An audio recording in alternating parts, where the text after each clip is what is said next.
Oi pessoas, tudo bom? Primeiramente, sejam bem-vindos, meu nome é Gisele e esse é o Sob Investigação. Nem só de Netflix vivemos, até porque não sou paga por streaming algum, pelo contrário, eles só me tiram dinheiro, então voltei com o Crime Cena agora com o documentário da Globoplay, Crime da 113 Sul. O documentário trata dos assassinatos de José Guilherme Vilela, Maria Carvalho Vilela e Francisca Nascimento da Silva, ocorridos no dia 28 de agosto de 2009 no edifício Leme, bloco C, da Superquadra Sul 113, na Asa Sul, em Brasília. A direção é de Luiz Ávila e os repórteres da TV Globo Brasília que fizeram o documentário são o Reinaldo Turolo Júnior e o Gabriel Tibaldo. Esse documentário tem 4 episódios de, em média, 40 minutos. Eu já fiz um episódio sobre esse caso, é o 11º da 3ª temporada. Então, se você rolar um pouco o feed do podcast, você acha. Caso você ainda não tenha ouvido ou queira ouvir de novo, para conferir se o que eu falo no episódio está em concordância com o documentário da Globoplay. E modéstia à parte, eu achei que eu fiz um trabalho bem decente para alguém com poucos recursos e sem acesso, ao processo inteiro, o que a produção da Globo teve. Foram mais de 16 mil páginas do processo. Eles entrevistaram diversas pessoas envolvidas no crime e com a própria Adriana, que nunca tinha falado com a imprensa antes. Então, se você quiser me ouvir o que eu falei sobre esse caso, tudo que eu levantei sobre, é só descer um pouco aqui o feed do próprio podcast que você encontra. Para início da nossa conversa, eu queria deixar consignado, uma coisa que a advogada adora falar, Então vamos deixar aqui consignado em áudio, que eu não gostei muito da abertura. Assim, a ideia das fotos das vítimas passando, eu achei uma boa ideia. Mas a execução eu achei ruim, principalmente o final, do título. Não gostei muito. Me lembrou muito aquelas capas de trabalho que eu fazia no Word Art para entregar para o professor lá no meu ensino médio, porque antes, a gente fazia, antes do Word Art, a gente fazia os trabalhos ou de letra que a gente cortava do jornal e colava, ou então aquela régua de letra para contornar na folha de papel ao maço. Quem tá aí pelo fim da casa aí dos 30 anos, ou indo, ou já estando na casa dos 40, sabe do que eu tô falando, Então, e me remeteu a essa saudosa lembrança que é válida, mas achei que a Globo poderia ter feito uma coisa bem mais elaborada, bem mais bonita. Eu não sei, achei que ficou devendo um pouco. Aí a gente, logo no começo do primeiro episódio, vai vendo trechos de um vídeo gravado pela Globo da retirada dos corpos do edifício Leme no dia 31 de agosto. O que eu acho bem legal é que o acervo da Globo é imenso. Gente, não tem como. O acervo da Globo deve ser é uma coisa, deve ser homérico. É muito rico de imagens, de fotos, de reportagem das coisas. Então, isso com certeza enriqueceu demais o projeto. Porque quando você faz um documentário desse em uma produtora que é independente, ou você sozinho resolve fazer, você precisa pagar a Globo ou qualquer outro veículo de comunicação, tá? Não é só a Globo em específico. Se você precisar de imagens da Record, do SBT, ou de algum jornal, Folha de São Paulo, Correio Brasiliense, qualquer um desses, você precisa pagar para usar a imagem, o conteúdo, porque existem direitos autorais. Então você precisa pagar. Então isso acaba ficando muito restrito para quem quer fazer esse tipo de coisa, porque é caro. Mas, sendo um projeto de um braço da própria empresa da Rede Globo, não da Rede Globo em si, mas das empresas Globo, o acesso do Globoplay é praticamente ilimitado. Então é um super ponto positivo. Além desse vídeo dos corpos sendo postos no Rabecão, eles apresentam as fotos com o esquema dos ferimentos que vêm anexados em todo exame necroscópico realizado no IML. Os exames necroscópicos dos corpos foram feitos no dia 1º de setembro de 2009 e mostra todas as facadas. E foram muitas. O José Guilherme, mineiro, advogado, eles falam aqui rapidamente da carreira dele, do período dele como ministro do TSE, da participação dele no caso do impeachment do Collor no começo dos anos 90. Isso tudo eu falo também lá no meu episódio. A Maria Vilela, ela foi assassinada com 12 facadas. A Francisca com 22 facadas e o José Guilherme com 38. Somando-se então no total 72 facadas para matar as 3 pessoas. Tem as fotos do apartamento deles no 6º andar do edifício. Você vê que o apartamento não foi arrombado. A porta, não sei se era a principal ou de serviço, mas a porta na foto que eles passam tinha a fechadura tetra. E era dupla no sentido de que tinha uma fechadura tetra em cima, outra embaixo. E as chaves estavam em uma das fechaduras, estava pendurada. Sabe quando você bota a chave para abrir? Então, parecia, pela foto, que quem estava abrindo a porta foi posto para dentro muito rápido, porque na foto esta porta ainda estava semi-aberta. Eu acredito que seja a porta de serviço, porque inclusive eu falo no episódio que é a porta de serviço, porque a neta deles é quem encontra os corpos e ela diz que chamou um chaveiro para abrir. Então ela deve ter aberto a porta principal, porque esta porta da foto que eles apresentam está com a chave na fechadura e a chave está para o lado de fora. Então, um chaveiro não teria um molho de chaves. Então, eu acredito que realmente seja a porta de serviço. Eles repassam diversas reportagens da Globo cobrindo os assassinatos no dia e no dia seguinte.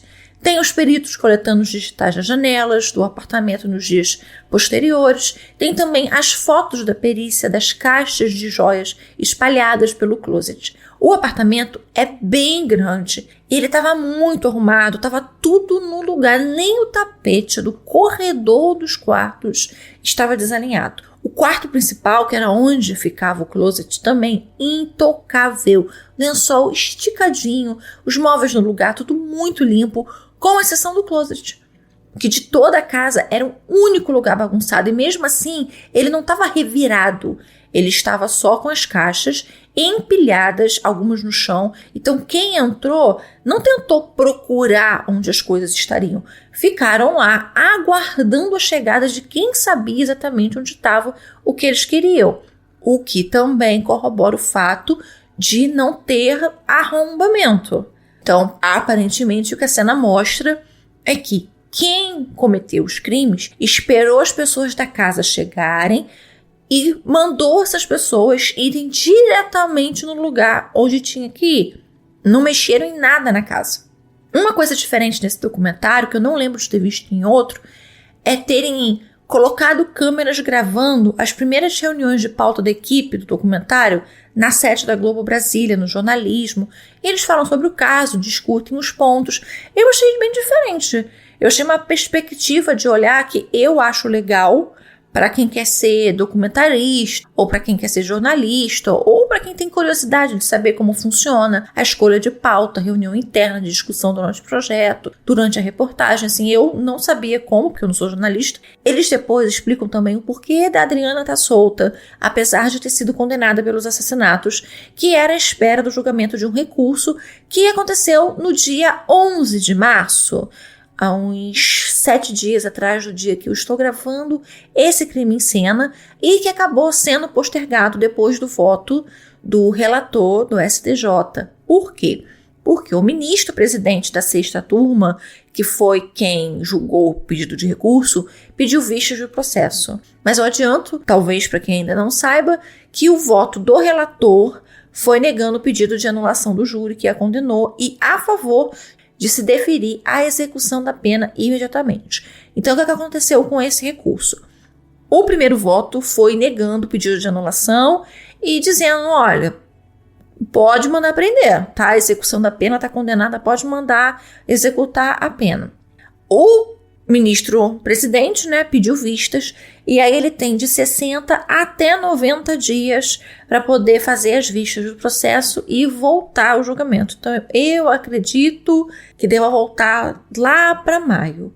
Mas quem me acompanha no Sob Investigação, no @sobinvestigação, seja no Instagram, seja no Twitter, vai saber, porque eu vou avisar vocês assim que for marcado a próxima audiência desse recurso. Se dizia lá em 2009 que a Adriana e o irmão, o Augusto, herdariam algo em torno de 10 milhões de reais. Grande parte desse espólio é imobiliário. São prédios alugados, casas que eles tinham, andares de prédios bem caros em Brasília, mas também tinham parte da herança que era em dinheiro. Nem todo o patrimônio estava imobilizado. Como eu comento no episódio, alguns imóveis eles até perderam em leilão devido à falta de pagamento de imposto. Na época, o inventário levantou que o casal Vilela tinha ganho ações, inclusive contra a União, no valor de mais de 5 milhões de reais. Eles tinham, além dos 2 apartamentos, porque esse apartamento na 113 Sul, que é onde aconteceu o crime, na verdade é a união de 2. Eles compraram o 601, o 602 e juntaram. Então fizeram um apartamento imenso. Eles tinham tinham outros 2 apartamentos em outros 2 blocos, também na 113. Tinham 3 casas, uma chácara no Lago Sul. Em São Paulo, eles também tinham 2 apartamentos muito bons. Um apartamento em uma área nobre de Salvador. Eles tinham uma casa na cidade de São Borja, no Rio Grande do Sul. E também tinham precatórios para receber, creio que foram todos pagos. Então, ela, Adriana, teria herdado ela sozinha por volta de 10 milhões de reais entre os imóveis e o dinheiro. A gente não sabe exatamente o valor, né? Porque até no fim do inventário isso é corrigido monetariamente. Não sei o valor real, mas seria mais ou menos em torno disso. O que é um dinheiro considerável, né? Venhamos e convenhamos. A Adriana, ela foi condenada e a pena dela foi alta. Por quê? Porque o juiz considerou na dosimetria as qualificadoras de meio cruel e da impossibilidade de defesa da vítima. O João Guilherme, inclusive, ele tinha um escritório, que era o Escritório Vilela e Associados, que pertencia a ele, né? E ficava no edifício da NASA, que é um edifício que foi desenhado pelo Oscar Niemeyer. Esse edifício, né? Ele fica lá no setor comercial sul, em Brasília. Ficava a uns 6 quilômetros da 113 Sul, uns 10 minutos de carro. Esse escritório não existe mais. Então voltamos ao dia 31 de agosto de 2009, uma sexta-feira. O José Guilherme e a Maria, como faziam todos os dias, trabalharam na sexta-feira, dia 28, normalmente. Na segunda, a Carolina Vilela Peste, filha da Adriana, que trabalhava com eles, chegou no escritório. Eles não falam no documentário, mas, se eu não me engano, foi depois do horário do almoço, mas quase para o fim da tarde. E lá no escritório avisam para ela que os avós não tinham ido trabalhar. Então a Carolina decidiu ir até o apartamento dos avós, porque eles não irem trabalhar não era algo que eles fariam sob hipótese alguma. Então ela, obviamente, na hora achou estranho.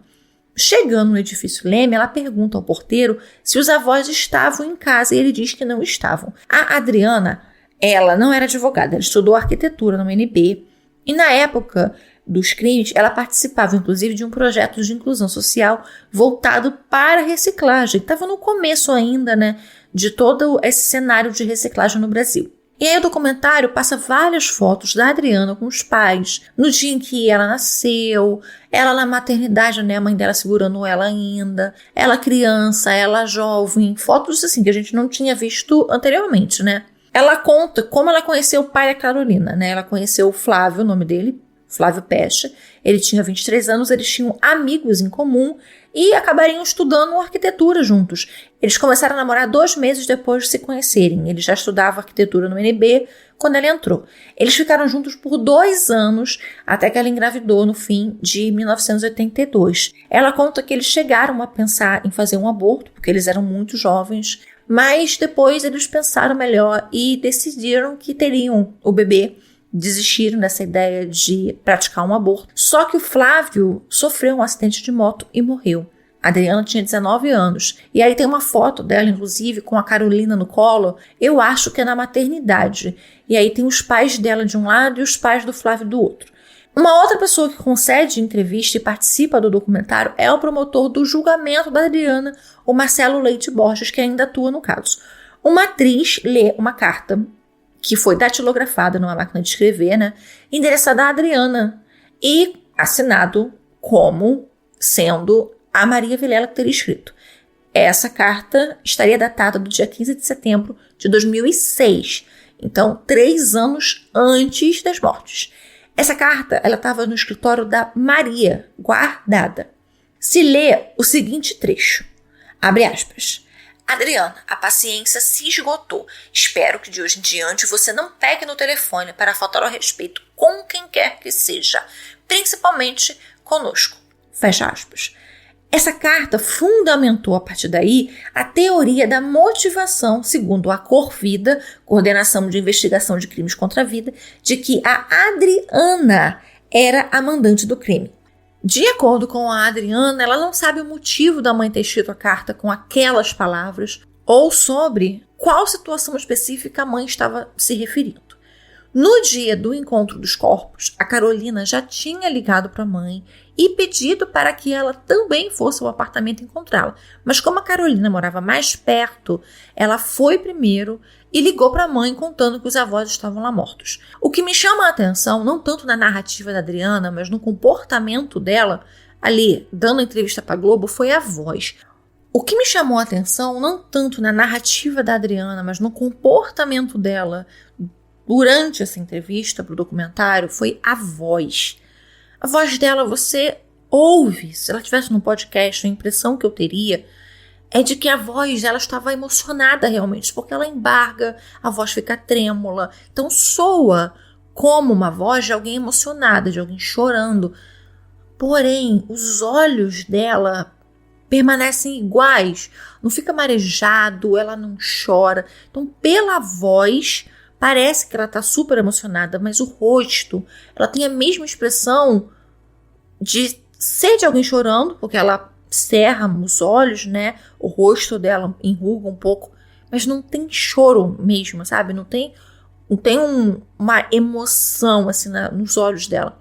Isso me chamou a atenção e também isso aponta muito como várias pessoas falam que é uma característica da personalidade da Adriana, de ser uma pessoa muito fria, muito fechada e que talvez, eu até acredito que seja mesmo, que ela estava na defensiva.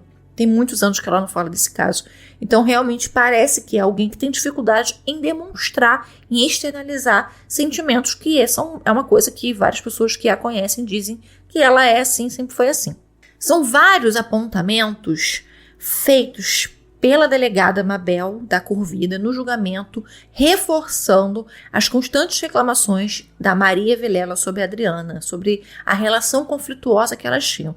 E aí vai se mostrando contrapontos entre a persona Adriana, a filha das vítimas, que é feito pela defesa, e a persona Adriana, a mandante, que é feito pela promotoria. A delegada Mabel, no julgamento, ela conta que a Adriana recebia R$ 8.500 de mesada e que os pais ainda arcavam com diversos gastos extras dela e que quando a mãe negava algo, elas brigavam. Isso também foi relatado em depoimentos pelo Denis, o pintor que trabalhava com os Vilela, o Paulo Henrique, que trabalhava no escritório deles, e por 2 sobrinhas da Francisca, que tiveram conversas com a tia contando sobre como eram as coisas na casa dos Vilela, sobre a relação tanto do José Guilherme e da Maria como os filhos, Adriano e Augusto. Uma dessas sobrinhas diz que a tia já poderia parar de trabalhar, mas ela não queria deixar a dona Maria sozinha porque ela sempre dizia que temia em como a Adriana trataria a mãe, porque elas, em relação a dinheiro, elas sempre tinham brigas muito feias. Então, o testemunho do Denis também implica algum tipo de envolvimento da Adriana. Porém, a Adriana, ela refuta, principalmente o Denis. Por quê? Porque ele diz que naquele dia ele não passou nem perto da 113 Sul. Só que ela diz que o combinado, que ela saiba, entre ele e o pai, era ele ir toda sexta-feira lá para receber. Então, ele nega que ele foi, mas ela não acredita.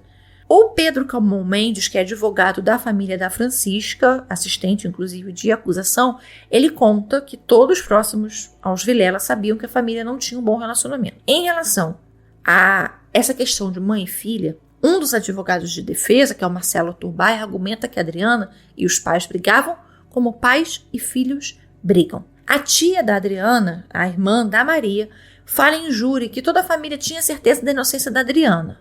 que é verdade. Mas essa irmã era uma pessoa presente no cotidiano? Ela era próxima a Maria?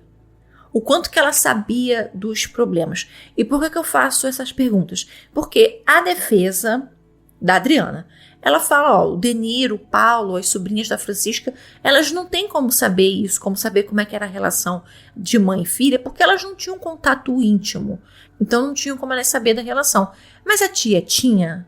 Ou a tia ouvia da Maria como era a relação dela e da Adriana, sobre as brigas que elas tinham? Porque só ouvir, o Deni também poderia ouvir, o Paulo também poderia ouvir, as sobrinhas também poderiam ouvir. Essa tia teria uma relação de frequentar a casa, estar presente em brigas, ou estar presente em momentos de carinho, de abraço entre as duas, de viagem, não sei.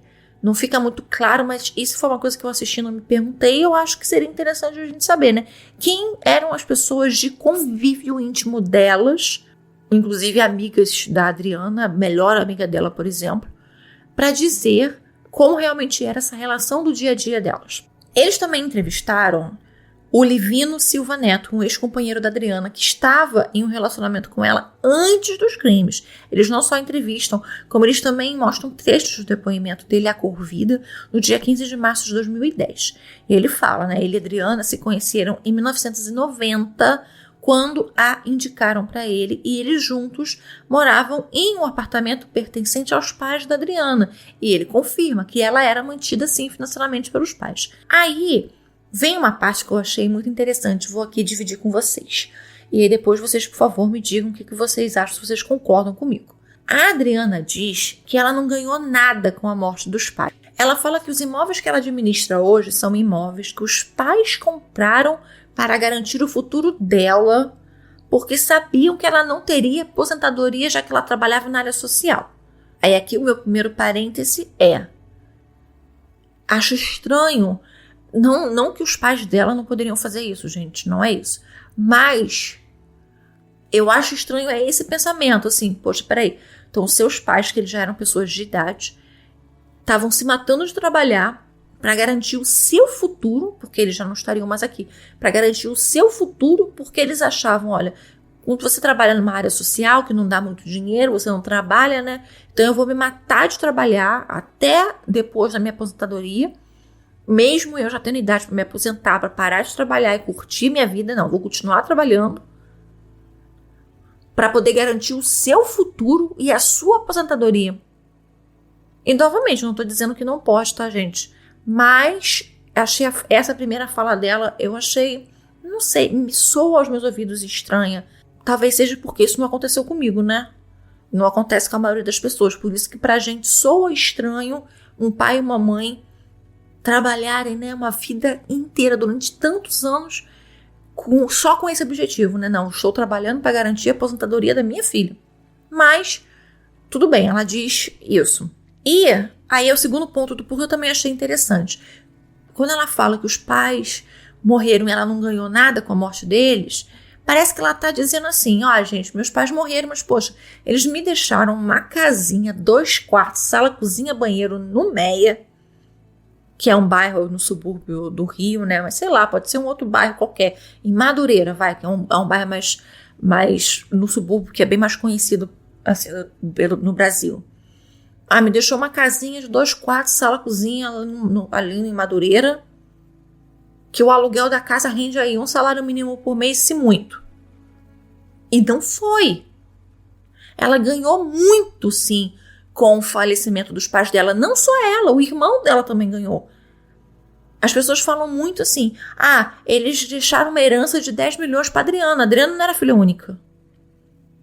O valor que ela ganhou foi o mesmo que o irmão dela ganhou. A herança foi dividida entre os dois. A princípio, né? Eu não tenho acesso ao inventário completo. Não sei se no testamento eles deixaram alguma coisa para terceiros, né? Mas a princípio, ela ganhou a mesma coisa que o irmão dela ganhou. E aí também um outro ponto, o terceiro ponto é, se não fosse pelo trabalho do José Guilherme da Maria, pela destreza deles em conseguir multiplicar o patrimônio, o que seria dela já que ela pouco trabalhou na vida e foi basicamente mantida por eles a vida inteira. Isso quer dizer algo? Isso quer dizer que ela mandou matar os pais? Não, óbvio que não. Uma coisa não tem nada a ver com a outra. Talvez ela falou isso porque ela tem medo de falar de dinheiro para não dar munição para quem acha que ela é mandante. Talvez tenha. Mas é muito óbvio que os pais a deixaram muito bem na vida. Agora, é claro, você foi condenada por você mandar matar seus pais, dizendo que a motivação é o dinheiro. E aí alguém te pergunta, então, e aí o dinheiro? Você fala, olha, a minha vida é muito boa. Eu moro na zona sul do Rio, numa casa muito boa, não preciso mais me preocupar com a minha vida, porque minha vida está garantida até o último dia, do meu último suspiro. Eu estou muito bem de vida, não tenho que me preocupar. Pode soar para quem acha e tem certeza da participação da Adriana em tudo isso, de que aí, tá vendo? Ela tá falando isso, tá vendo? Foi por causa disso mesmo que ela mandou matar os pais. Pode ser. Mas é um ponto que me fez refletir, porque é muito óbvio que os pais deixaram, diretamente ou indiretamente, deixaram ela e o irmão dela, não vamos esquecer, o irmão dela existe, também herdou uma herança milionária. Bom, os pais deixaram os dois muito bem na vida. Aí a gente vai ouvir um amigo do casal que aparece para ilustrar a vida dessas pessoas. Qual a história dessas pessoas? Quem eram essas pessoas? Então, o José Guilherme, eu já disse antes, ele era mineiro, ele se formou em Direito, decidiu ir para Brasília logo depois da construção da cidade em 1962. Foi em Brasília que ele e a Maria se conheceram. Ela era taquígrafa no TJDF e ele era advogado de primeira instância ainda. Já a Francisca, e aqui é um ponto que eu acho muito importante, gente. Eu fiquei tão feliz que falaram dela, de mostrarem ela, porque quando eu fiz esse caso lá em 2023, não se tinha uma foto sequer da Francisca. Nem se falava dela no seu nome. E isso me incomodou muito lá na época, porque acaba dando a impressão de que só 2 pessoas morreram naquele dia e que somente 2 pessoas importavam. E não, 3 pessoas foram assassinadas. E todas essas 3 pessoas importam.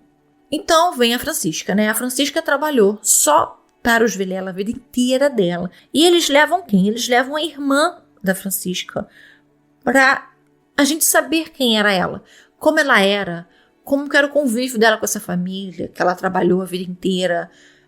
E a irmã fala que ela já deveria ter se aposentado, mas ela continuou trabalhando com os Vilela, sobre como é que eram os horários dela. Ela ficava a semana inteira na 113 Sul e ela ia para casa dela no sábado à tarde e voltava para a 113 Sul pela manhã das segundas. Então, também claramente uma rotina de muita dedicação àquelas pessoas, porque sobrava pouco tempo até para ela conviver inclusive com a família. A Corvida faz uma busca e apreensão na casa da Adriana em abril de 2010 e eles apreenderam chaves, pendrives, celulares, livro, anotação. Não foi encontrada nenhuma prova material do crime. A Adriana, mesmo assim, é indiciada, isso quer dizer, pela polícia, em 14 de setembro de 2010 e presa preventivamente em agosto de 2010 por 30 dias. 17 dias ela ficou na penitenciária e 13 dias ela ficou em casa. Ainda não se sabia quem de fato havia matado todas aquelas pessoas. Vamos lembrar aqui, a Adriana estava sendo acusada de ser mandante, não de ter matado os pais ou a Francisca. A polícia a indiciou pelos artigos 157, parágrafo 3º, que é roubo se da violência resulta morte, o artigo 70, que é a prática de 2 ou mais crimes idênticos, a pena se aumenta, né, em 1/6 até a metade, algo assim, gente, eu não sou advogada, vocês sabem. E também o artigo 121 no parágrafo 2, que eu não me lembro agora os incisos, mas é homicídio. Eu não vou lembrar agora, gente, fiquei só pegando o Vademecum pra eu lembrar e eu não tô com ele agora, mas é artigo 121 no parágrafo 2, só que eu não lembro o inciso. Então, tem algumas que eu acredito que sejam, inclusive, os incisos que ela foi depois condenada, né? Que é o inciso de motivo torpe, né?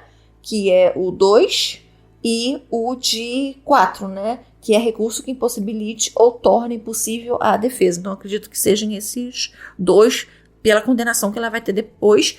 Porém, nem todas as acusações que te é imputado lá no indiciamento é o que vai para a denúncia, tá? Então, estou aqui supondo. Há um debate sobre como um mandante de um crime é preso sem nem se saber quem de fato matou. E aqui a lógica é: quem matou realmente foi por uma ordem recebida? Porque na maioria dos casos são os executores quem dão o nome de quem os pagou. E nesse caso, eles acusaram a Adriana de ter mandado matar sem nem ter ideia de quem matou as 3 pessoas, em que circunstância elas morreram e qual foi a motivação. Então, eles no documentário apresentam os 2 lados discutindo de por que sim, faz sentido você primeiro prender um mandante para depois você descobrir a motivação do crime, quem foi que matou, contra a defesa que acha que é ilógico você sair acusando alguém de ter mandado cometer um crime se você não sabe nem quem foi que ela mandou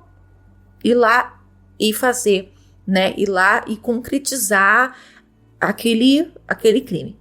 Os 2 jornalistas que eu falei para vocês, o Renato e o Gabriel, voltam para a mesa lá do setor de jornalismo da Globo, falando do caso, sobre a teoria de ter se achado a mandante através do seu comportamento. Falei para vocês aqui do comportamento dela no documentário. Eu, Gisele, que vos falo, acho que isso, de forma alguma, deve fazer alguém culpada. Porque vamos aqui falar da Suzane mesmo, von Richthofen, que Beto Ribeiro é um que adora falar dela. Então vamos falar dela aqui. A Suzane chorou. Ela só não chorou, aliás, a Suzane só não chorou no dia em que o policial Alexandre, chegou para ela e falou: olha, seus pais... Não foi ele que nem que chegou para ela, chegou pro Daniel e falou: olha, os pais dela estão mortos, tá? Aí o Daniel foi lá. Ali naquele momento é o único que ela não chorou. Mas depois, todo mundo viu a foto dela no enterro. Chorava copiosamente. E ela tinha mandado matar os pais, da maneira que foi, brutal. Então, acho que eu, Gisele, não vejo isso como sinal nenhum de culpabilidade. Mas eu não sou psicóloga, né? Então, como eles achavam estranho o comportamento da Adriana, que, como todas as pessoas dizem, é uma pessoa muito fria, muito afastada dos sentimentos dela, ela não demonstra sentimento, ela é uma pessoa muito fechada, não verbaliza as coisas, tem uma dificuldade de chorar. Esse comportamento dela fez com que eles achassem estranho. E também teve o comportamento dela no dia mesmo, porque como a Adriana teve conhecimento do desaparecimento dos pais no dia, né?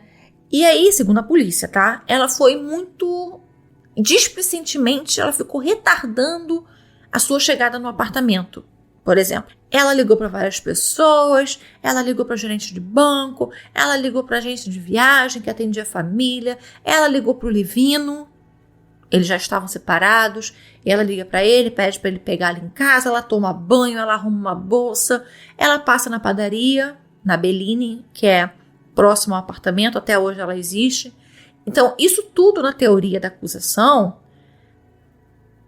mostrava que ela tinha algum tipo de participação. Ela é uma pessoa fria, ela é uma pessoa que não demonstra sentimento, não chorou. Ela tem um comportamento um pouco mais distante. No dia do crime, ela fez essa volta inteira para chegar no apartamento. Então, para eles, isso demonstra um propósito. A Adriana, ela se defende dizendo que a sua filha, a Carolina, mandou uma mensagem perguntando se no fim de semana ela tinha falado com o José Guilherme e com a Maria. Porque a Carolina tinha ligado pro avô e ele não retornou, o que ele nunca tinha feito. Aí, às 6h20 da noite, a Carol, né, diz para a mãe que os avós não tinham ido trabalhar. Então, elas combinam da Carolina ir na frente pro apartamento. E aí o porteiro diz que eles não estavam em casa. A Carol decide chamar um chaveiro. E aí chegam também 2 policiais, que ela já tinha ligado para a polícia, e esses policiais é que entram e avisam que estavam todos mortos lá. A Adriana, ela rebate todos os pontos que foram levantados pela acusação sobre os passos dela naquela noite, dizendo que ela achou o quê? Que os pais tivessem sido sequestrados. Então ela saiu de casa de banho tomado, com uma muda de roupa a mais numa mala, preparada para ficar fora de casa esperando notícias. E saiu com o Levino, porque ela estava muito nervosa, ela não queria dirigir. E aí do carro ela foi ligando para várias pessoas, para saber se alguém tinha os visto. Ela ligou para o banco para perguntar se tinha tido um saque, para a agência de viagens deles, que era só onde eles organizavam viagens, para entender se eles tinham viajado e tinham esquecido de avisar. Ela foi na Bellini, porque era a padaria que os pais iam sempre e gostavam de lá. Então ela foi lá perguntar se naquele dia alguém os viu passando lá. Ela também levou diversos nomes para serem investigados, primeiramente pela primeira DP, onde o caso começou, em setembro de 2009, investigado pela delegada Marta Vargas. O caso ele foi para a Corvida em dezembro de 2009. Vizinhas dos Vilela, um perito criminal chamado Marcelo Nunes, o promotor da Corregedoria do Ministério Público, o Dr. Luiz Gustavo Maia Lima, todos aparecem falando no documentário sobre pontos da perícia que foi feita no apartamento, sobre a falta das imagens de câmeras do prédio que não tinha, das testemunhas que moravam no edifício Leme. O que me deixou impactada, a Marta Vargas, em carne e osso e imagem, sentou e concedeu uma entrevista. Eu achei que eu nunca veria isso, já que a Marta, que era delegada na primeira DP, até condenada por causa da sua atuação nesse caso, ela foi. E segundo ela, o diretor-geral da Polícia Civil disse a ela que o caso ficaria com ela na primeira DP. E o que ela fez? Saiu prendendo 2 homens, que logicamente não tiveram suas imagens mostradas, e essa prisão aconteceu através de uma denúncia anônima, que se você ouviu o meu episódio, você sabe exatamente de onde veio essa informação. Ela conta que se passou um tempo, meses, a investigação não avançava, ela estava pressionada. Aparece o quê? Vocês sabem quem? A vidente Rosa Maria Jaques. A Rosa Maria, ela surge procurando a Marta, afirmando ter recebido uma missão de indicar os autores do crime da 113 Sul, que a foto do José Guilherme em um jornal piscou para ela mostrando os autores. A Marta se defende também em relação a ouvir a vidente, sob a justificativa de que ela tinha a obrigação de ouvir qualquer informação e por isso ela atendeu e ouviu a Rosa Maria. A vidente apontou 3 suspeitos que morariam em Vicente Pires, uma região administrativa de Brasília. Um seria um homem magro com falha nos dentes e os outros 2 homens seriam brancos. Com eles seria encontrada uma prova. A primeira DP chega nos nomes de Cláudio, Alex e Rami. Na casa do Alex, eles apanharam um molho de chaves do trabalho dele e tinha, supostamente, a chave da porta da área de serviço do apartamento dos Vilela nele. Mas aí vem o plot twist. A chave era do apartamento, mas foi plantada. Primeiro, eles entraram na casa sem mandado, só acreditando na vidente. Segundo, na delegacia, já detidos, é que a Marta pede a prisão preventiva desses 3, alegando ter recebido uma denúncia anônima. O que aconteceu? A equipe dela colocou a chave no molho de chaves do Alex, que tinha sido coletada na perícia do apartamento. Então, essa chave que apareceu nesse molho de chaves estava no apartamento, foi apreendido e armazenado no dia da perícia. E aí um perito da própria polícia decidiu verificar aquela chave do molho, comparou com as fotos das chaves coletadas e constatou que era a mesma chave. Agora a Marta, ela nega até hoje que a chave foi plantada e relata que essa chave estava embaixo de um colchão, mas antes estava no molho de chaves. Interessante. A Marta, ela foi condenada, nesse caso, por fraude processual e tortura de 3 homens. Desses 3 homens, do Cláudio, do Alex e do Rami. Eles ficaram 7 dias presos e denunciaram terem sido torturados. Na data do crime, os 3 ainda nem se conheciam. E o Cláudio, ele não tinha como andar, ou quer dizer, como ir lá na 113 Sul, porque ele tinha levado um tiro na perna e ele ainda estava se recuperando. A vidente e o marido dela também foram condenados. Hoje, a Marta está em prisão domiciliar porque ela cuida de um irmão com deficiência intelectual. Ela usa tornozeleira, ela perdeu o direito à aposentadoria dela da Polícia Civil, cumpre uma condenação de 16 anos e está esperando o julgamento de um habeas corpus junto ao STJ e a anulação da condenação, algo parecido com o que a Adriana espera também. O episódio 2 ainda se está falando sobre a vidente Rosa Maria, levantando o que se supôs à época de que, claro, depois de toda a péssima repercussão, a Adriana teria contratado a Rosa para atrapalhar a investigação da primeira DP. E o promotor diz que ele mesmo chegou a cogitar ter sido, sim, a própria Adriana que repassou o contato da Rosa para Marta. A porteira do prédio onde a Rosa atendia reconheceu a Adriana e disse em depoimento e reafirma no documentário que a Adriana era alguém que frequentava aquele prédio e a sala da Rosa. E ela confirma que a Adriana, uma das vezes, chegou no prédio de forma grosseira, agitada, perguntando sobre a Rosa Maria. A Adriana refuta qualquer tipo de contato ou de sequer conhecer a Rosa Maria. A polícia quebrou o sigilo telefônico da Adriana, da Rosa, do João, que era o marido da Rosa, né? E não encontrou conexão entre eles ou qualquer tipo de ligação, seja telefônica e também qualquer outra, entre os três. O Cláudio, um dos citados pela Rosa, ele já tinha sido preso e ficou na Papuda, no pavilhão do filho de uma empregada da Adriana. A Rosa procurou a delegada Marta no dia 30 de outubro de 2009, 3 dias depois da polícia encontrar a tal carta da Maria Vilela. A Adriana comentou que sim, ela se consultou com um vidente, mas era um homem chamado Rogério Francisco Trucolo, que trabalhava em Curitiba, e ela fez sim perguntas a ele sobre o crime. Passa o vídeo do depoimento da Rosa na Corvida, onde ela diz que os espíritos dos Vilela estavam atrás da delegada, pedindo que a Rosa fizesse justiça e isentando o envolvimento de qualquer mulher no caso, que 2 mulheres inocentes estavam sendo prejudicadas. E aí ela cita que os espíritos falam da filha. Como a Corvida tinha certeza do envolvimento da Adriana, isso parecia um esquema da Rosa com talvez a Adriana para tirar a Adriana do foco. Sobre o passado de Rosa Maria Jaques, chamada de a Rosa Mística do Planalto, ela também tinha participado da investigação do assassinato de uma criança em 1982 em Campo Grande, no Mato Grosso do Sul. A pessoa que ela apontou como sendo o assassino por estar sendo influenciado por um mal, acabou confessando e ficou preso. Tem também uma conversa entre a Rosa e o filho falando sobre o caso investigado estar ajudando o faturamento deles por ser um caso tão midiático o quanto aquele ali estava sendo. Hoje, a Rosa Maria e o João são donos do canal no YouTube chamado Caça Fantasmas Brasil, que tem hoje, atualmente, no dia que eu estou gravando esse episódio, pelo menos com 423 mil inscritos. O repórter do documentário conversa por telefone com o João, mas ele se recusa a falar sobre o caso da 113 Sul. A Adriana, ela foi denunciada pelo Ministério Público no dia 23 de setembro de 2009.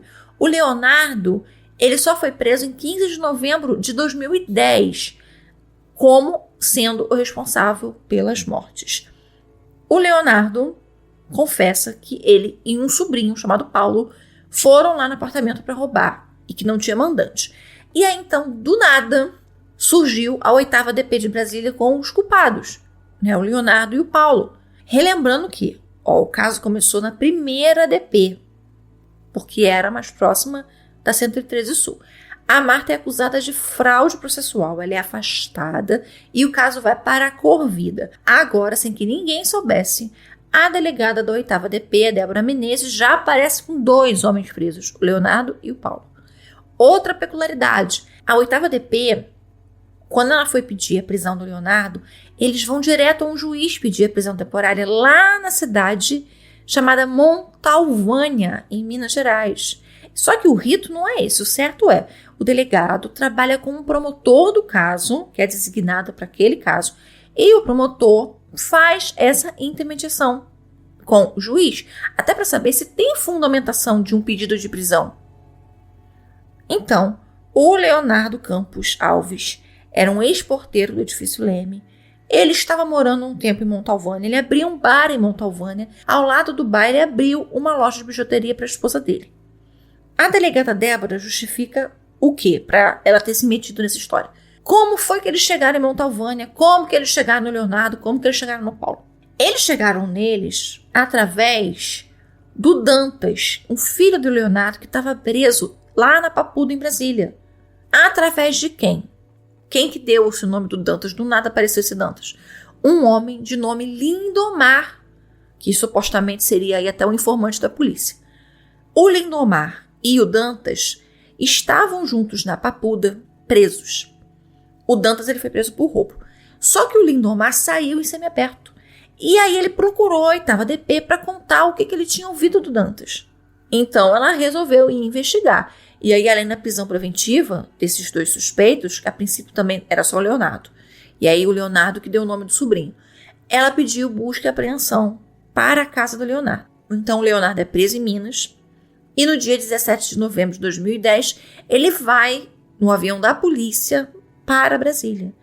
Mal ele desce e já é colocado para uma entrevista coletiva, onde ele sentado com um monte de microfone no rosto, câmera, repórter, ele começa a confessar o crime, mas também nega que alguém tenha mandado ele matar seu ninguém. Agora, vocês sabem o que eu acho estranho, que me incomodou e ainda incomoda nisso tudo? A quantidade de golpes na vítima. Vamos falar sobre isso?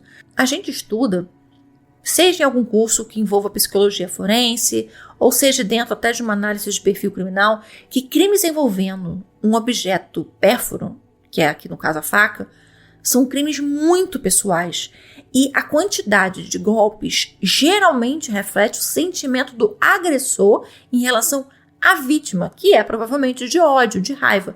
Agora, que ódio tão grande esse homem poderia ter contra essas pessoas? Esse ponto é um ponto que me pega muito nesse caso. Queria dividir ele aqui com vocês. No júri da Adriana, a delegada Mabel contesta essa alegação de latrocínio, que é o roubo seguido de morte. Ela pondera que pouca coisa foi levada da casa e nem os R$150 da carteira da Francisca pegaram.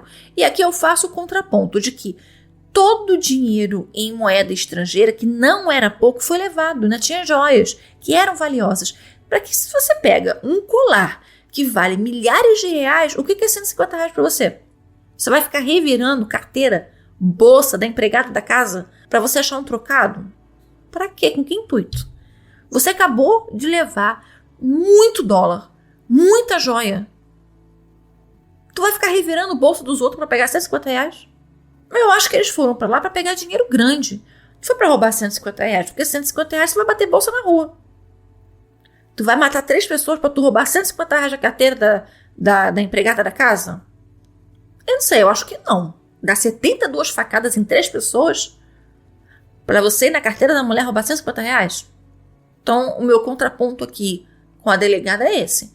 Segundo o promotor, o Leonardo e o Paulo ficaram uns 40 minutos no apartamento só esperando o José Guilherme chegar, porque o José Guilherme foi o último que chegou. Aí, ninguém viu essas pessoas entrarem. Ninguém viu essas pessoas saírem. Cheio de coisa, porque como é que eles levaram isso? No mínimo, botaram numa mochila. Não tinha um vizinho. Não tinha ninguém no elevador que eles usaram. Não tinha ninguém passando numa escada. Ninguém viu esses assassinos.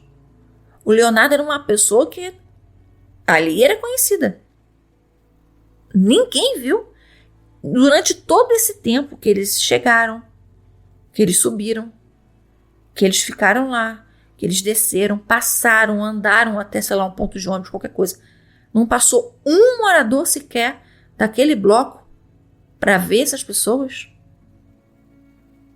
Isso também eu acho muito estranho, porque é de uma sorte deles tremenda. Porque o risco deles fazerem isso tudo, ainda mais sendo de noite. Era uma sexta-feira à noite, as pessoas não saem, as pessoas não vão no restaurante, as pessoas não vão numa praça, as pessoas não fazem nada numa sexta-feira à noite, porque sábado você não trabalha. Geralmente é na sexta-feira à noite que você sai. E ninguém passou por eles. Ninguém viu nada. O porteiro do prédio não tinha um porteiro noturno? Esse porteiro também não viu nada. Ninguém. Esse também é um ponto que eu acho muito estranho, porque é muita sorte dessas pessoas. Muita sorte, seria muita sorte. O perito fala que a Maria foi levada direto ao closet assim que ela chegou, onde estavam as joias e o dinheiro. Eles já sabiam onde estariam essas joias e esse dinheiro, ou ela, pressionada, ameaçada, indicou onde estariam as coisas valiosas? Porque lembram lá no começo que eu falei que o apartamento nem bagunçado não estava? Nem o tapete não estava fora do lugar, estava esticadinho. Então, assim, nem andar rápido eles andaram, porque às vezes a gente anda rápido em cima de um tapete e você acaba tropeçando um pouco, ou você mesmo, várias pessoas andando, sai do lugar, nem o tapete estava desalinhado. Não tinha nada fora do lugar. Então, essa é uma outra pergunta que eu tinha lá em 2023 e continuo tendo, porque o documentário não me respondeu. A motivação do Leonardo, que é o mais importante, seria ele ter procurado José Guilherme e pedir um emprego, ou pedir para voltar para a portaria, e ele foi destratado. E ele, inclusive, diz que ele não procurou só o José Guilherme, que ele procurou outras pessoas do prédio, moradores, para pedir a mesma coisa. Que pessoas? Eles conversaram com essas pessoas, porque isso aí é muito fácil de você conferir. É só você conversar com todos os proprietários de apartamentos e perguntar: olha, o Leonardo esteve aqui, te pediu um emprego ou pediu para voltar para a portaria? Isso aconteceu? O que essas pessoas responderam? Também não sabemos. Os policiais da 8ª DP foram também acusados de tortura. Eles foram denunciados em Minas Gerais, mas até hoje ninguém foi condenado de nada. Esses policiais, na denúncia do Leonardo depois, de tortura, ele contou o que o Leonardo fala. Que eles foram lá na casa do Leonardo para prender. Ele estava na casa da sogra. Botaram ele dentro do carro, levaram para casa dele mesmo, para cumprir o mandado de busca e apreensão. E se diz, ele diz, que quebraram a casa dele toda revirando. E aí, de Montalvânia, eles foram para a cidade de Manga, quase 68 quilômetros de distância de Montalvânia. E eles andaram isso tudo para bater nele, para levar ele para o mato, deram um tiro no ouvido dele, ele ficou um pouco surdo, para fazer com que ele falasse. Tortura. Uma filha dele, do Leonardo, ele já tinha um filho preso.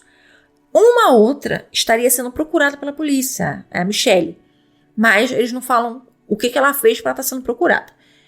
Ela morava no Recanto das Emas, que é uma região administrativa de Brasília.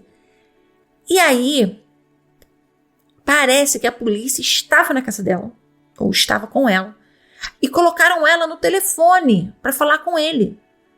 Eles lá em Manga, para dar a impressão de que ela estaria em perigo de vida se ele não confessasse o crime.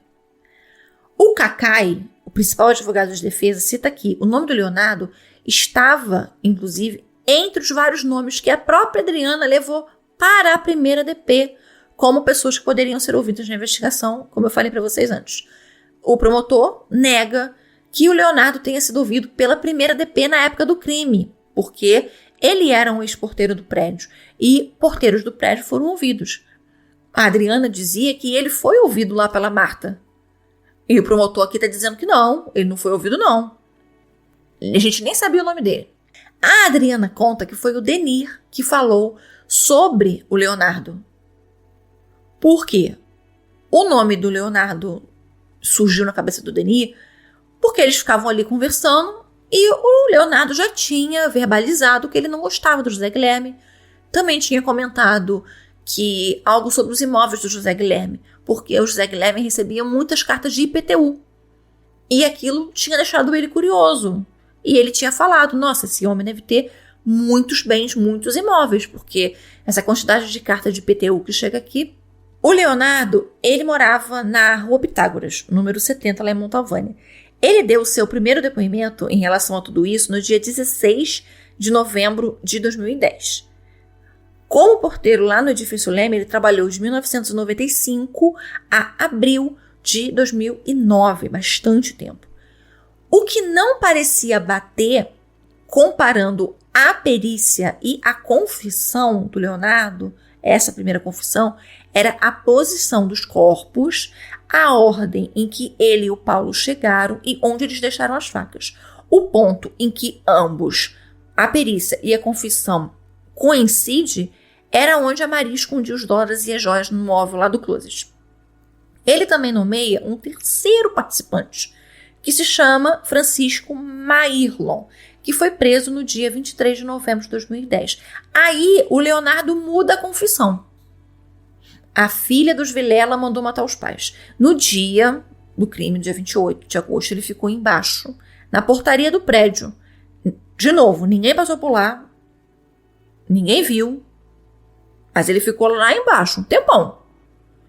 E foram o Paulo e o Maírlon que subiram. Aliás, na verdade, ele até deu o nome errado do Maírlon, porque na verdade ele chama de Marlon. E esse Maírlon seria um vizinho deles no que eles chamam de Pedregal, que fica no Nova Gama. O porém disso é que o nome do Maírlon só aparece tipo no 5º depoimento do Leonardo. Ele deu por volta de 14 depoimentos. Nos primeiros, que foram no dia 16 e 17 de novembro, era um crime de latrocínio, sem mandante, só ele e o Paulo. No dia 19 de novembro, na Corvida, no mesmo dia, ele deu 2 depoimentos, um contradizendo o outro. Então, só nesse 5º que ele não só cita o Maírlon, como também a Adriana, e esse depoimento foi gravado. Foi também a 8ª DP quem descobriu que as joias da Maria Vilela e os dólares que estavam na casa foram repassados em 2 lojas na cidade de Montes Claros, que também fica em Minas. E pelo Leonardo, ele vendeu as joias por R$1.000. Gente, naquela época, 2009, R$1.000 era dinheiro. Mas não valia nem um par de brinco. As joias eram de renome, eram de designers famosos, inclusive designers brasileiros. Ele vendeu por R$1.000. E aí também ele repassou $26.800. Nesse depoimento, que o Leonardo bota a Adriana como mandante, de acordo com ele, a Adriana ligou para ele no dia 1º de agosto. Agora, como que ela tinha o número dele? E se foi feito um pedido das faturas da Adriana para ver se ela ligou para ele mesmo, segundo o documentário, não foi provado ligação entre o número que ela usava e o número dele. Não tinha. No dia 3, ele foi de Minas a Brasília negociar com ela as mortes. Então, de porteiro, ele se tornou um assassino de aluguel. De dono de bar, virou um assassino de aluguel. A polícia, ela fez uma reprodução simulada desse depoimento, dessa versão, começando na área central de Brasília, onde agora ele dizia ter encontrado com a Adriana, em frente ao Shopping Conjunto Nacional. Ela disse para ele, olha, eu quero que pareça um assalto. No apartamento vai ter $1.000 e joias. A gente já sabe que não tinha $1.000, porque se ele repassou 26.800, tem $25.800 a mais. E ele cobrou para ela R$50.000, ela ofereceu 27 mais as joias, ele aceitou e chamou o Paulo e o Maírlon. Quer dizer, 27 mil mais as joias para dividir para 3. Foi levantado as movimentações bancárias dessas pessoas para ver se foi recebido esses valores em reais, se ele colocou dinheiro na conta dele, quanto dinheiro que ele movimentou nas contas, não sabemos, mas também é uma indagação que eu tenho lá desde 2023, mas também o documentário não respondeu, e eu acho que seria interessante a gente, ter feito esse tipo de levantamento, mas não estou dizendo que não foi feito, estou dizendo que não apareceu no documentário. Por fim, o Maírlon confessa que na noite do crime ele esteve na Santa Teresa do Sul com o Paulo e o Leonardo, só que aí foi ele que ficou embaixo. Aí nós temos o segundo depoimento dele, do Maírlon, em vídeo, no dia 26 de novembro de 2010, e ele reconta que ele ficou embaixo na portaria esperando por meia hora e ele se confunde com a maneira que o Leonardo e o Paulo desceram e de como ele mesmo estaria. Na cariação entre o Leonardo, o Paulo e o Maírlon, esse último ficou em silêncio o tempo inteiro. A família do Maírlon também participou do documentário para contar sobre a história do Maírlon, um rapaz que trabalhava na mercearia e depósito de gás dos pais como entregador. A esposa dele estava grávida de 8 meses. Ele tinha 22 anos quando ele foi preso e ele viu o filho uma única vez em todos esses anos. Esse segundo episódio termina com o Neylor Teixeira da Mota e a carta dele escondida dentro de uma fossa. E a tal carta, e aqui nós temos de novo uma segunda carta nesse caso, acaba rodando toda uma situação ao redor, eles chamam de dossiê também. E ela foi datada de 17 de novembro de 2010, cidade de Montalvânia. Esse Neylor, ele era cunhado do Leonardo. Leonardo era casado com a irmã do Neylor, portanto, o Neylor também era tio do Paulo. O promotor diz que o Neylor escreveu a carta orientado pelo delegado da cidade, o Renato Nunes. Meses antes, o Neylor, que aparentemente tinha fama de matador, sofreu um atentado. Tentaram matá-lo. E aí o delegado Renato, que também concedeu uma entrevista, diz que perguntou se o Neylor tinha envolvimento com o caso de Brasília e aconselhou que ele montasse um dossiê contando como foi o crime em Brasília e guardasse. O Leonardo ele foi preso no dia 15 de novembro. A carta foi escrita, ou ao menos foi datada, depois disso, e aí foi escondida. Eles passam a voz do promotor, Maurício Miranda, lendo o trecho dessa carta em que o Neylor conta ter estado em Brasília em fevereiro de 2009. O Leonardo queria que ele ficasse lá e que matasse uma pessoa. Uma morte encomendada por uma mulher, que a vítima era um ex-ministro do TSE. Ele, o Neylor, teria dito que não poderia ser o Vilela, porque ele sabia que ele morava onde o Leonardo trabalhou. Como ele conhecia o Vilela, não sei, mas ele fala na carta, que não, Vilela não pode ser. É um ex-ministro do TSE. Mas o Leonardo trabalhou lá. E conversando, Neylor escreve que o Leonardo deixou escapar que a mandante seria filha do ministro e que ela tinha muito dinheiro. Aí a questão de ter muito dinheiro eu não sei, Eu acho que ela poderia ter muito dinheiro, porque muito dinheiro ela não tinha, porque precisava viver de mesada dos pais porque não trabalhava. Muito dinheiro não tinha como ter. O Neylor não quis aparecer no documentário, mas ele falou com os repórteres, segundo ele, a carta é verídica. Ele ditou para a esposa e depois escondeu na fossa da casa do pai dele, instruído pelo delegado Renato, com medo de ser envolvido, que pediu para ser feita a carta para ele se defender, mas não sabia como descobriram onde ela estava. Aí, de novo, um outro questionamento. Se defender do quê? Como chegariam no nome dele? Mas você escreve uma carta para se defender e você esconde numa fossa e não conta para ninguém. Você estava esperando o quê? Morrer? Então, estava esperando que alguém fosse te matar. E você morto não teria como falar, então você deixou uma carta para que as pessoas soubessem o que aconteceu? Eu acho que é uma das poucas explicações plausíveis. Essa carta ela foi apreendida pela Mabel. Como não tinham pessoas o suficientes metidas nesse caso, surgiu aí nesse ponto da história, cronologicamente, o Lindomar. E aí eles falam do Lindomar, o Lindomar, que era esse ex-preso, já contei para vocês, que foi na 8ª DP e quem, entre aspas, deu o mote da investigação.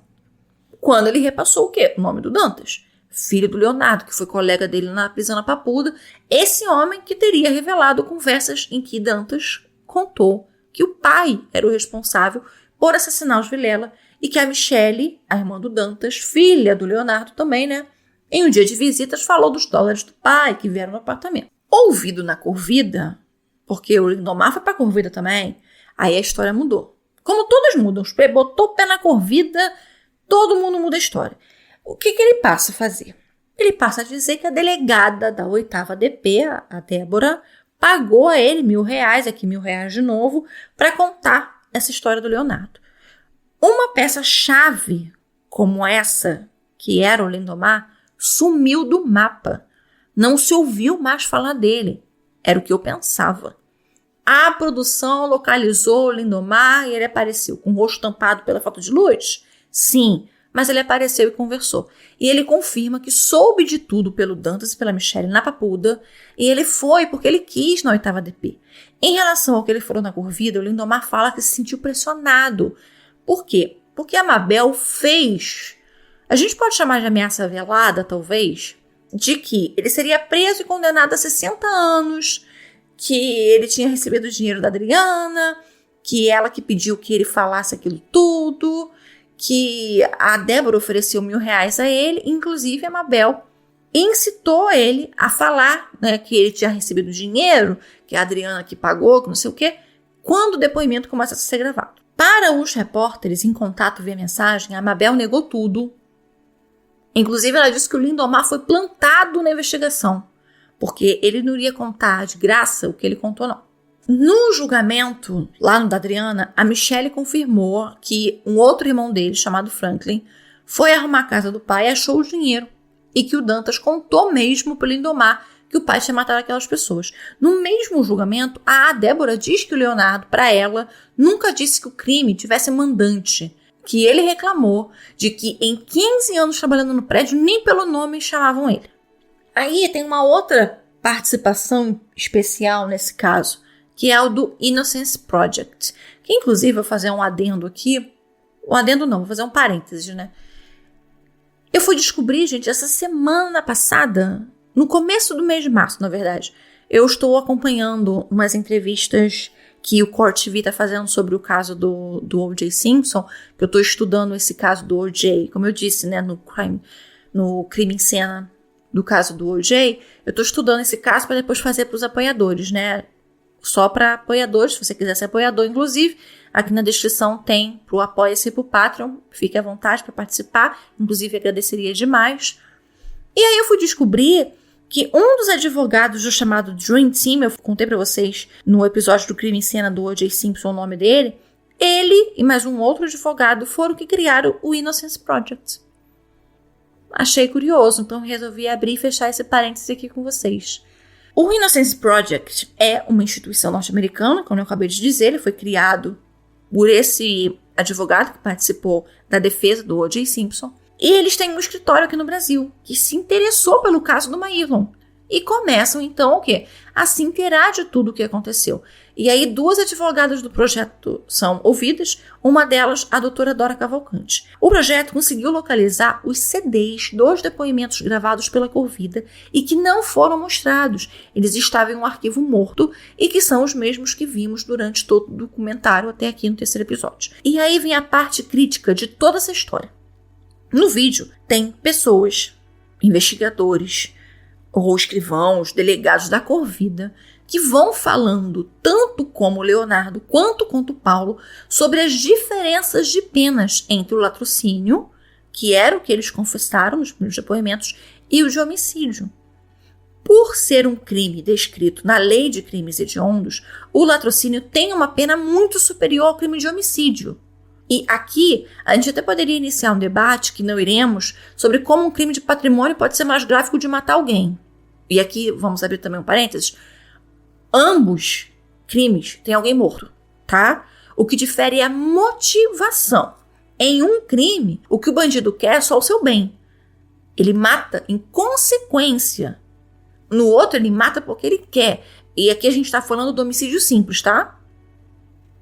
Porque o homicídio qualificado, depois daquela ação popular movida pela Glória Pérez, depois do assassinato da filha dela, passou a ser crime hediondo também, ao contrário do crime de patrimônio, que sempre foi um crime hediondo. O de homicídio, não.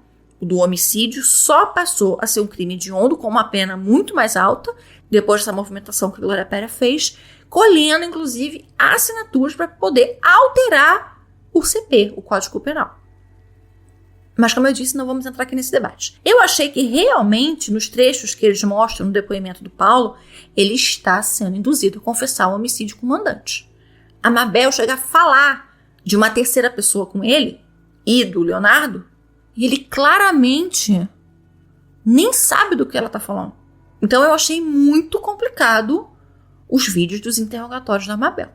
O Innocence Project também procura pelo Paulo em janeiro de 2024, no presídio que ele está, lá na cidade de Montes Claros, em Minas, e na gravação dele com a advogada do projeto, ele inocenta o Maílon.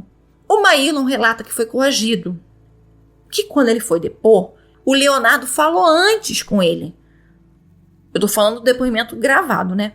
E aí o Leonardo contou que foi torturado, foi levado para o mato, que deram um tiro no ouvido dele, que sequestraram a filha dele. Então o Maílon ficou com medo. Queriam que ele confessasse, e ele confessou. Mas ele nega que ele conhecia, ou que ele conhece, aonde sequer fica a 113 Sul, porque ele nunca nem foi lá. E aí eles apresentam a versão da acusação sobre tudo o que aconteceu. O que a acusação diz que foi o crime? A cronologia desse crime. A Adriana estava se encontrando com o Leonardo desde fevereiro de 2009. Ele foi demitido e depois da demissão ele foi 2 vezes em Brasília em agosto e se encontrou com a Adriana lá na frente do Shopping Conjunto Nacional.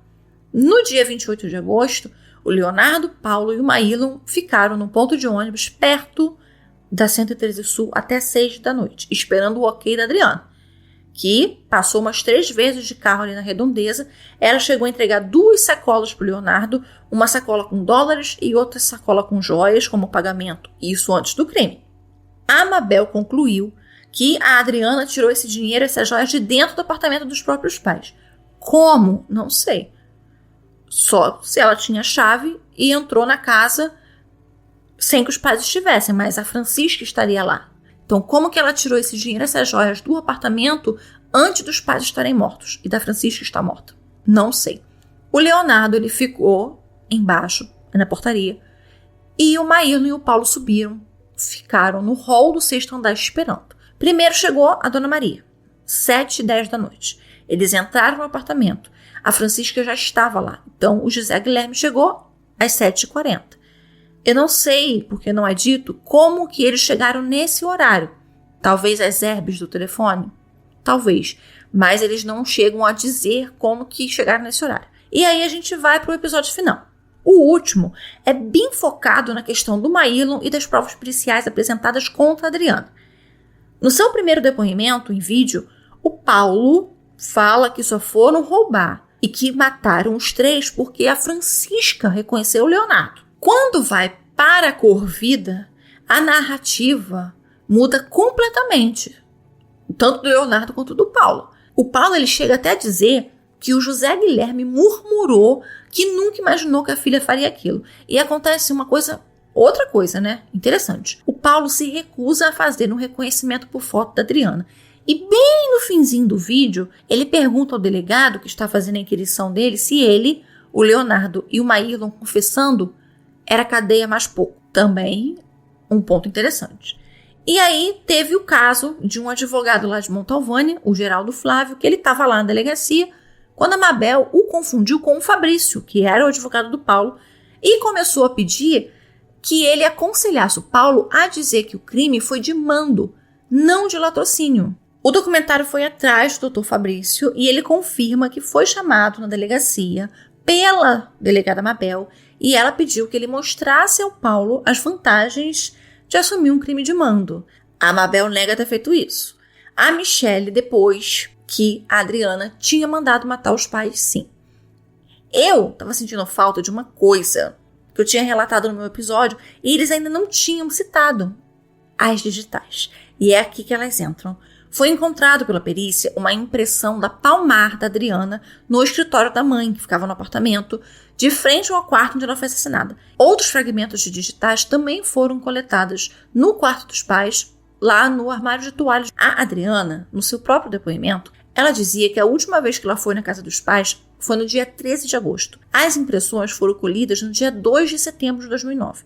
Segundo o promotor, pareciam ser impressões novas. A Adriana forneceu as suas impressões para comparação no dia 28 de agosto de 2010, exatamente um ano depois do crime. Mas comparado, como? Como que eles iriam fazer essa comparação? Eles resolveram fazer um exame de comparação experimental que foi feito não pelo IC, não pelo Instituto de Criminalística da Polícia, mas pelo Instituto de Identificação Civil. Sabe aquele que faz o nosso RG? Por eles, que na verdade não é o órgão correto de fazer. O papiloscopista do Instituto de Criminalística, que é o Rodrigo de Barros, afirmou durante o júri, não existia naquela época, e não existe ainda, inclusive, um método capaz de determinar com precisão quando uma impressão digital foi deixada. No entanto, um exame, que nunca mais foi utilizado, indicou que a impressão teria sido feita entre 3 a 9 dias antes da coleta, coincidindo então com a data do crime. Além disso, na primeira vez que ela foi ouvida, a Adriana declarou que no apartamento dos pais, os cômodos que ela mais frequentavam eram a sala de estar, a sala de jantar e a cozinha. Então, com base nisso, o promotor da acusação argumentou que as impressões estavam em locais que ela supostamente não costumava frequentar. E aqui, gente, eu não tô querendo passar pano pra Adriana, não, mas eu falo assim que os pontos que eles trazem, a acusação principalmente traz, eu acho que são pontos muito circunstanciais, sabe?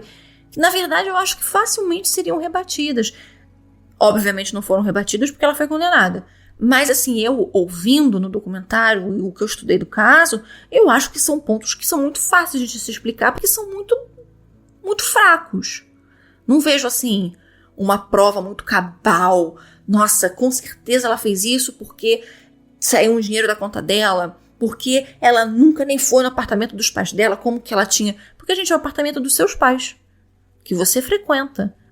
É óbvio que vai ter uma digital sua.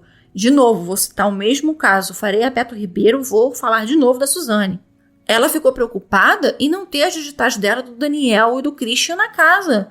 Meu amor, você mora naquela casa. Como que não vai ter sua digital? O Daniel é seu namorado. Até antes daquilo tudo acontecer, o Daniel frequentava a sua casa. Como que não vai ter uma digital dele? O Christian, quando seus pais viajaram, ficaram um mês de férias, o Christian não saiu de dentro da sua casa. Como que não teria também uma digital dele? Não faz sentido. Estranho seria se não tivesse. Afinal de contas, você mora naquela casa. É a casa dos seus pais, você frequenta. Então, é mais ou menos nesse sentido que eu acho um pouco fraco essa argumentação. Mas tudo bem. Aí tem a questão da cronologia, que no caso do O.J., fez também aqui muita diferença. A Adriana, no dia 28 de agosto, foi no começo da tarde num curso de arquitetura. Entre diversos, porque isso aqui, gente, a gente tem que dizer isso. Tem uma coisa que essa mulher fazia, era curso, hein? Nossa, toda hora essa mulher inventava um curso. Então, ela estava fazendo mais um curso. Ela já tinha feito um em Curitiba antes, alguma coisa assim. Então, ela estava fazendo um novo curso de arquitetura também. Às 4h43, a Herb, que é a antena que conecta com a linha de telefone, a antena que conectou na linha da Adriana era a antena na 307 Sul, perto da antiga cultura hispânica, que acho que agora se chama Instituto Cervantes, se eu não me engano. Pelo que eu lembro que eu pesquisei na época. Que ficava, essa cultura hispânica, né, o Instituto Cervantes hoje, ficava na 707, 907 Sul, onde estava sendo ministrado o tal do curso de arquitetura. Até às 18 horas, não tem nenhuma movimentação de Herb. E como que você coleta essa movimentação de Herb? Eu não sei se é feito assim hoje, mas eles explicam no documentário, vocês vão ver. Eu espero que vocês assistam, ou que já tenham assistido. Eles pegam essa movimentação quando alguém te liga, ou quando você utiliza para fazer uma ligação, ou alguma coisa nesse sentido. Então, eles conectam esse ponto, né, na Herb. Das 16h43 até as 6 horas da noite, ninguém ligou para ela, nem ela ligou para ninguém, então não tem nada na Herb. Às 18h08, o sinal dela é captado na Herb, na 916 Sul. E depois volta para a Herb da 307 Sul, tipo 1 minuto depois. São antenas próximas que cobrem a mesma área.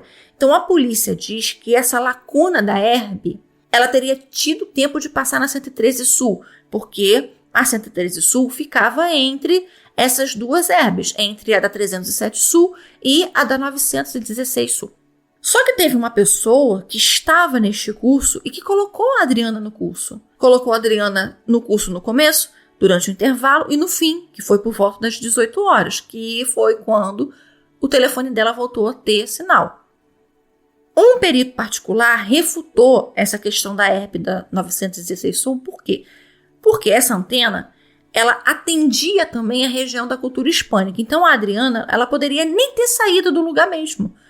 O sinal só mudou porque a antena, provavelmente, a da 307 Sul estava congestionada e jogou para a próxima antena. E a próxima antena era a da 916 Sul. Às 18h21, 18h30, o sinal do telefone da Adriana aparece na Herb da 207 Sul. Eu não conheço Brasília, gente, mas assim, pelo mapa, eu acho que é umas 5, 6 quadras da 113 Sul. Se eu estiver errada, me perdoem, gente. Porque assim, eu nunca fui a Brasília, eu não conheço Brasília. Eu tenho até medo de falar de Brasília, porque uma vez eu fiz um caso de lá, e eu dei a localização de uma praça errada, fizeram uma expose de mim no Twitter, me xingaram toda. No caso do Índio Galdino, menino, me xingaram no Twitter. Me senti importante. Mas chorei a beça, porque eu sou uma canceriana, gente, a gente chora. Se tem uma coisa que canceriana faz, é chorar. Eu chorei dias, porque me cancelaram, tentaram me cancelar, porque eu não conheço, gente, realmente.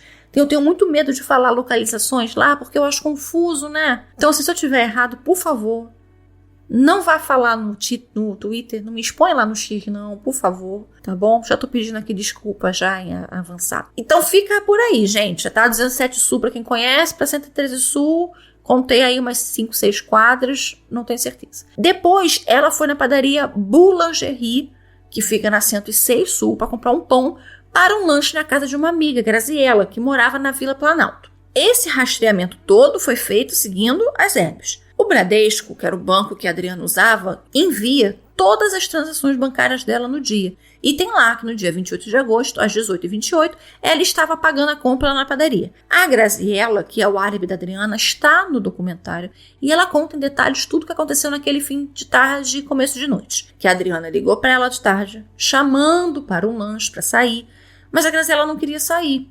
Então, ela falou, poxa, vem aqui para casa. E a Adriana aceita ir lá para casa dela. Elas combinaram mais ou menos da Adriana ir por volta das 6 da noite, 6 e pouquinho. E que a Adriana falou, olha, deixa que eu levo as coisas. A Mabel afirma que a Adriana ter ligado para amigas, porque não foi só para a Graziella que ela ligou. Ela ligou para várias, falando, vamos lanchar, vamos dar uma saída, vamos se encontrar. Só que para a Mabel, isso era uma tentativa de criar um álibi falso. E, gente, eu vou falar aqui no caso da Adriana, mas isso serve para vários casos. Inclusive, nós estamos vendo isso agora no caso da Vitória de Cajamar. Quando é muito prejudicial, gente, quando a polícia cria uma teoria e tenta encaixar tudo dentro dessa teoria. A polícia não pode fechar uma história e ir atrás de tudo para confirmar aquela história. É o contrário. Ela tem que ouvir a história, estudar tudo por todas as possibilidades possíveis e daí sim criar uma narrativa que justifique um pedido de uma prisão. É o contrário. E aqui não foi feito dessa maneira. Continua a cronologia das herbes. Às 18h39, ela passa o cartão no empório chamado Kitnet, na 209 Sul. 18h49, ela está na herbe da ASBAC, que é uma associação, um clube em Brasília. Às 18h51, ela é captada pela herbe da Esplanada e às 18h56 até às 8h13, ela fica na herbe da Vila Planalto. A Graziella afirma que a Adriana foi embora no fim do Jornal Nacional. Então, até o ofício da Rede Globo, eles pediram com o horário exato de quando acabou o jornal naquele dia. E eles pediram e a Globo enviou falando que acabou exatamente às 8 horas, 57 minutos e 14 segundos. Da Vila Planalto a 113 Sul leva mais ou menos 18 minutos, com trânsito bom, aparentemente. O primeiro relatório da Corvida mensura que o crime ocorreu entre as 7h45 e as 19h55. Aí depois esse período foi estendido. E aqui de novo, é o que eu falo, o problema todo é esse. Por que foi estendido? Para poder caber a cronologia da herbe que vocês encontraram da Adriana? Porra, desculpa o palavrão. Mas poxa, não se pode fazer isso. Aí a Maria Vilela teria chegado em casa às 7h10. Então, às 7h10, de acordo com a herbe, a Adriana estava na casa da Graziella.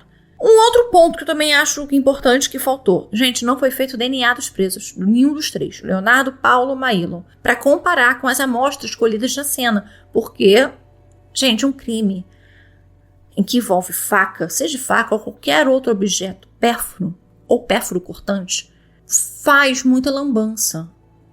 Tem muito sangue envolvido. Inclusive, geralmente, que foi o que aconteceu com o O.J. Simpson, já que eu já citei ele aqui, de a pessoa que utiliza essa faca, ela se machuca. Se não for uma faca com punho. Tem algumas facas que tem um punho, que tem um cabo maior, então a mão não escorrega. Mas uma faca normal, quando você usa, como o sangue é viscoso, a faca escorrega da sua mão e você acaba se cortando com a faca. Agora, como que você também... É um outro ponto que é interessante, que não foi levantado, não foi dito, mas é um ponto também muito interessante. Foi verificado se alguma dessas pessoas tinha algum machucado.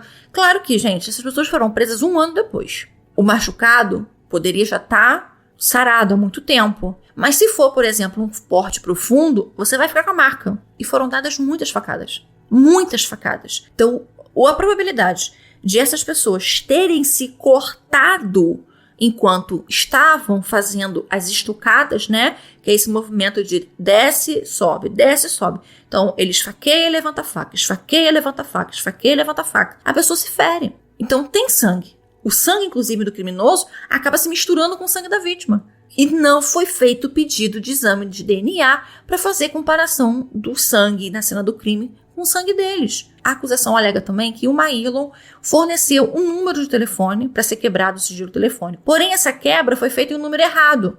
Por quê? Foi feito no número que o Maílon estava usando. Só que ele estava com esse número desde abril de 2010. Ele não usava esse número em 2009. E eles nem se atentaram para isso. Também não pegaram o de 2009, o número. Talvez não conseguissem mais pegar, porque já tinha mais de um ano passado, não sei. A família de Francisca, de acordo com o advogado deles, o Pedro Calmon, está esperando o que vai acontecer em relação à Adriana para entrar com o pedido de indenização, que infelizmente, já que houve de novo uma postergação do julgamento do recurso dela, a gente já viu que vai demorar. O que eu achei, em suma? Eu achei interessante eles trazerem justamente esse caso, porque é um caso que tem muita gente envolvida, tem muita coisa envolvida, e tem vidente, e tem isso, e tem... Nossa, é muita coisa, gente. É muita pessoa, é muita delegacia, é muita informação, sabe? Então, eu achei muito interessante eles trazerem esse caso. Achei bom um documentário. Vale a pena assistir, assistam, depois vocês me digam o que foi que vocês acharam, ou se vocês já assistiram, provavelmente sim, porque eu demorei um pouco para trazer esse caso, vocês talvez já tenham assistido, então me digam o que vocês acham. Eu sou do pensamento que a gente não deve nem acusar e nem inocentar ninguém antes do tempo. Eu vejo diversos pontos que favorecem, inclusive é uma coisa, gente, eu vou até falar, vou usar até coisas que o próprio relator no julgamento do recurso disse e que eu concordo com ele. Você encontra em todo esse caso coisas que inocentam a Adriana e coisas que condenam a Adriana. Você encontra coisas que a defesa pode usar a favor dela e você também encontra coisas que a acusação pode usar tranquilamente contra ela. Infelizmente. Por quê? Porque foi um caso mal investigado. As pessoas precisam entender, inclusive eu acho que a própria polícia precisa fazer essa autorreflexão de que às vezes ela mesmo inocenta as pessoas que não deveriam ser inocentadas. Assim como ela também condena pessoas que não deveriam ser condenadas. Porque o trabalho foi mal feito. Aqui eu vejo muito uma briga de egos, né? Porque é a Marta Vargas que queria uma promoção, e aí ela vê esse caso entrando, é um caso muito grande, é um caso muito não sei o quê. E aí ela briga com a Corvida, que é outra delegada, que também quer crescer na carreira, que também quer visibilidade. E aí entra uma terceira delegada, do nada, que surge, do absoluto nada, e também se envolve, e também quer ser aquela síndrome da heroína, fui eu que peguei os assassinos, fui eu que fiz, foi eu que resolvi, fui eu que aquilo, fui eu que isso. Então, assim, é uma briga imensa de egos. É aquele negócio de cobra comendo cobra. É que, pra mim, basicamente, esse caso é sobre isso. E, infelizmente, nesse Brasil, eu já disse a vocês, repito, as leis no Brasil não são ruins. São os benefícios que a lei permite. São as faltas de compreensão, as aberturas, sabe? Aqueles jeitinhos. Esse é o problema do Brasil. Se você tem um bom advogado, um advogado que não precisa nem ser tão caro, ele precisa ser bom. Se ele tiver um conhecimento profundo do Código Penal e de todas as maneiras, de desmaneiras que você tem de usar ele a seu favor, você não vai preso nesse país. O que são os benefícios. Enquanto você não tem trânsito julgado, porque o que é trânsito julgado? É quando você não tem mais possibilidade alguma de entrar com nenhum recurso. Trânsito julgado, acabou. Inclusive, você só pode chamar alguém de culpado por algo se aquela acusação imposta nele já tem trânsito julgado. Isso não acontece aqui no Brasil. Porque quando você é preso, você é denunciado, passa por um julgamento no tribunal do júri, no caso de homicídios dolosos, e você é condenado, ainda assim o certo então seria chamar essa pessoa de culpada. Porque ela pode entrar com recurso. E enquanto ela não exaurir todas as possibilidades dela de pedir um recurso, ela ainda não pode ser chamada de culpada. Isso acontece no Brasil. A gente não faz, mas o que está escrito lá é isso. É o certo, é isso. E o último recurso é aquele que vai para o STJ. E aí, se for o caso do advogado alegar alguma inconstitucionalidade no julgamento, aí vai para o STF. Ela está fazendo alguma coisa ilegal? Não. Por ela ter advogados muito bons, que o Cacai diz que está fazendo pro bono, mas por ela ter, atrás dela, um escritório muito bom, é que ela está solta. E por os outros 3 terem só uma defensoria pública, é que eles estão presos. Porque o defensor público tem os 3 e mais zilhões de pessoas para cuidar. Não tem como eles ficarem fazendo uma defesa tão ampla e tão cheia de vontade, de tanto vigor, quanto alguém que você está pagando para poder trabalhar para você. Porque a quantidade de casos é humanamente impossível eles fazerem isso para todos os casos. Porque são poucos defensores públicos. E isso é super compreensivo. Infelizmente. Então, os 3 estão presos. Eu, Gisele, particularmente acredito que o Maírlon caiu de gaiato nessa história. Eu vejo muitos problemas nos depoimentos que foram gravados. Vocês assistam por vocês mesmos. Eu não quero que ficasse mais uma advogada da Adriana, porque ela já tem muitos bons advogados. Pode ser que ela tenha contratado eles e colocado os pais para morrer porque queria dinheiro, porque isso, porque aquilo. Não sei. Ela é inocente, não pensou nada disso? Não sei. Eu ia até esquecer desse ponto, mas lembrei agora, eu vou comentar com vocês. Que é, de novo, a relação das facadas. Eu falei pra vocês, né, que quando a gente estuda sobre psicologia forense, sobre análise de uma cena de crime, é sempre ensinado pra gente que morte com faca é uma morte muito pessoal, com muita raiva e tudo mais. E aí uma coisa que eu acho muito curiosa é que é muito falado pela acusação da relação da Adriana com a mãe dela. Porque a Adriana e a mãe dela viviam brigando, porque, obviamente, quem controlava o dinheiro da família era a Maria. Mas pouco se fala da relação dela com o pai, que aparentemente era muito boa. Inclusive, ela fala do documentário que quando ela precisava de dinheiro para algum projeto social dela, ela pedia dinheiro pro pai e ele dava, sem problema. Então, aparentemente, ela tinha uma relação muito boa, muito próxima com o pai dela e muito conflituosa com a mãe. O que, infelizmente, eu devo dizer, gente, de novo, eu não acho o fim do mundo. Porque, geralmente, filhas mulheres têm uma relação, acaba tendo uma relação mais proximidade com o pai e uma relação mais conflituosa com a mãe. Só que, quem mais recebeu facadas? O José Guilherme? Então, se ela tinha tanta raiva da mãe, tanto ódio da mãe, ela não mandaria que eles fossem mais cruéis com a mãe pra se vingar mesmo? Olha só, eu vou te roubar, mas eu não vou só te roubar, eu vou acabar com você. Então, olha, com ela eu quero um tratamento especial, tá? Eu quero que acabe com ela, porque é por causa dela que eu não tive o que eu queria. É por ela que me proibiu de fazer o que eu queria. Ela que me proibiu de não sei o que. Era ela que ficava controlando o meu dinheiro. Então, por que o José Guilherme foi o que mais recebeu os tocados? Porque ele era homem? Mas eles eram 2 homens, supostamente, eles eram 2 homens contra o José Guilherme, que já era um senhor. Ele não era um homem jovem, cheio de energia. Ele era uma pessoa com um pouco mais de idade. Era uma pessoa ativa? Era. Fazia caminhadas diárias com a Dona Maria pela rua e tal. Ele mantinha uma vida ativa? Mantinha, mas ele não teria como ele sozinho dar conta de 2 rapazes jovens. Não teria. Então não tinha necessidade. E quando o José Guilherme entrou, a probabilidade das 2 mulheres já estarem assassinadas é muito grande. Então era só ele contra 2 pessoas, contra outros 2 homens que tinham metade da idade dele.